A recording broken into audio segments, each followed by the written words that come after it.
তারপরেও তোমরা তোমাদের রবের কোন কোন ক্ষমতাকে অস্বীকার করবে? وَلِمَنْ خَافَ مَقَامَ رَبِّهِ جَنَّتَانِ আর যারা তাদের প্রভুর সামনে হাজির হওয়ার ব্যাপারে ভয় পায় তাদের প্রত্যেকের জন্য দুটি করে বাগান।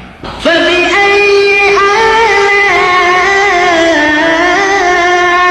رَبِّكُمَا تُكَذِّبَانِ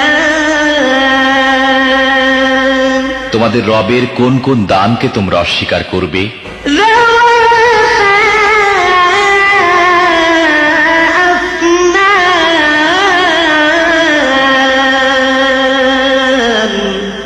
তরতাজা লতা পাতা ও ডালপালায় ভরা। فَبِأَيِّ